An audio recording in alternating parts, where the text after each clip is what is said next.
Steel plant లో ప్రమాదం జరిగిన స్థలాన్ని ఎక్స్క్లూజివ్ గా ఒకసారి చూద్దాం. డీటెయిల్ గా అసలు అక్కడ ఏం జరిగింది, ప్రమాదం ఎలా జరిగింది అన్నది. సో ప్రమాదానికి కారణాలను కూడా ఒకసారి మనం పరిశీలిద్దాం. రైట్ నౌ మీరు చూస్తున్నది లాడిల్. సో ఇందులోనే స్టీల్ ఉంది. సో అది మెల్ట్ అవుతున్న దృశ్యాలు ఇవి. అది ఒక్కసారిగా బ్లాస్ట్ అయిన తరువాత కార్మికుల మీద పడి ఎక్కడికక్కడ అక్కడ ఎలా అయితే నుంచున్నారో అలానే వాళ్ళు కాలి బూడిదైపోయిన సిచ్యువేషన్. కార్మికులు చనిపోయినది కూడా ఇక్కడే, ఆ స్పాట్ని కూడా మీరు క్లియర్గా చూడొచ్చు. కాకపోతే ఈ వేడి ఎంత ఉంటుందంటే ఆ ఉక్కు ద్రవం 1700 డిగ్రీల సెల్సియస్.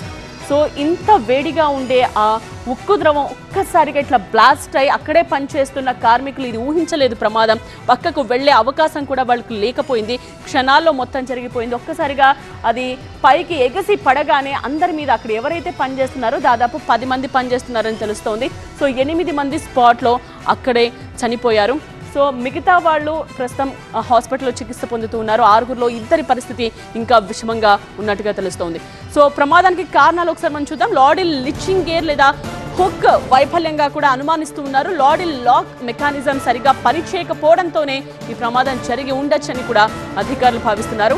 లాడిల్ క్రెయిన్తో ఉక్కు ద్రవం తీసుకొచ్చే సమయంలో ఒకవేళ యాంత్రిక లోపం ఏమైనా జరిగి ఉండొచ్చా అని కూడా అబ్జర్వ్ చేస్తున్నారు.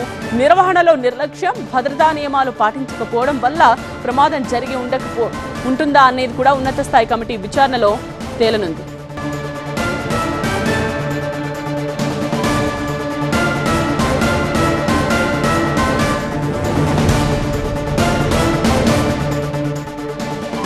మా ప్రతినిధి కాజా లైవ్ లో సిద్ధంగా ఉన్నారు ఈ విషయానికి సంబంధించిన కంప్లీట్ డీటెయిల్స్ తో.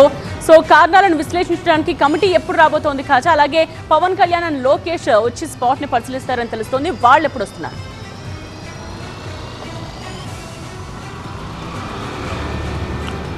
స్టీల్ ప్లాంట్లో జరిగిన ప్రమాదంపై ఇప్పటికే కేంద్రం ఉన్నత స్థాయి కమిటీతో విచారణకు ఆదేశించింది. దీంతో 3 నిపుణులతో కూడిన బృందం ఈరోజు స్టీల్ ప్లాంట్కు చేరుకొని విచారణ ప్రారంభించే అవకాశం ఉంది. మరి కాసేపట్లోనే AP deputy CM Pawan Kalyan Visakha చేరుకుంటారు. ఆ తర్వాత అక్కడి నుంచి విశాఖ 7 హిల్స్లో ఆసుపత్రిలో చికిత్స పొందుతున్న క్షతగాత్రులను పరామర్శిస్తారు. ఆ తర్వాత కిమ్స్ ఆసుపత్రికి వెళ్ళి అక్కడ క్షతగాత్రులను పరామర్శిస్తారు. ఆ తర్వాత స్టీల్ ప్లాంట్కు చేరుకుంటారు. ఇక్కడ దాదాపుగా 6 గంటల పాటు ఇక్కడ ఉండి ఇక్కడ లోపల ప్రమాద స్థలిని పరిశీలించిన తర్వాత ఆయన తిరిగి ప్రయాణమయ్యే అవకాశం ఉంది. దీంతోపాటు మంత్రి నారా లోకేష్ కూడా ఈరోజు 9 గంటలకి విశాఖ చేరుకుని ఆ తర్వాత స్టీల్ ప్లాంట్కు చేరుకుని దాదాపుగా 4 గంటల పాటు స్టీల్ ప్లాంట్లోనే ఆయన మొత్తం ఈ పరిస్థితిని సమీక్షించే అవకాశం ఉంది. హోంమంత్రి అనిత ఇక్కడే దగ్గరుండి పూర్తిస్థాయి పరిస్థితిని పర్యవేక్షిస్తున్నారు. అయితే మొత్తం మీద ఈ ఘటన జరిగిన తర్వాత ఒక్కసారిగా కార్మికులు అలాగే ఉద్యోగుల్లో తీవ్ర ఆందోళన నెలకొంది. ఎందుకంటే నార్మల్గా తరచూ చిన్న ప్రమాదాలు జరుగుతుంటాయి. ఇంత భారీ స్థాయిలో, అది కూడా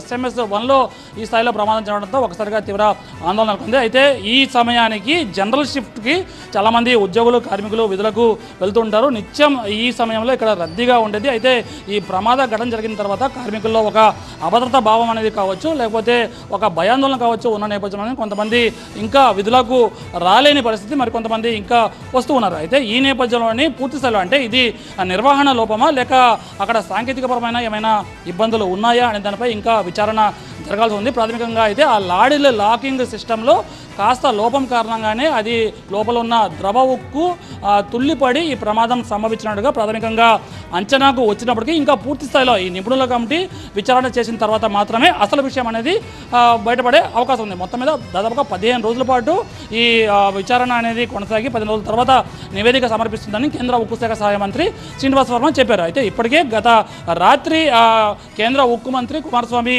ఇక్కడ పర్యటించారు, ఇక్కడ అధికారులతో మాట్లాడారు, సమీక్షించారు, కార్మికులకు ఉద్యోగులకు కూడా భరోసా ఇచ్చారు. దీంతోపాటు శ్రీనివాస్ వర్మ కూడా తెల్లవారుజాము వరకు స్టీల్ ప్లాంట్లోనే ఉండి పరిస్థితిని పర్యవేక్షించారు. ఈరోజు డిప్యూటీ సీఎంతో పాటు మంత్రి నారా లోకేష్ కూడా వచ్చి పరిశీలించిన తర్వాత నిపుణుల కమిటీ ఇక్కడ విచారణ చేసిన తర్వాత అసలు ప్రమాదానికి కారణం బయటపడే అవకాశం ఉంది. రైట్ ఖాజా.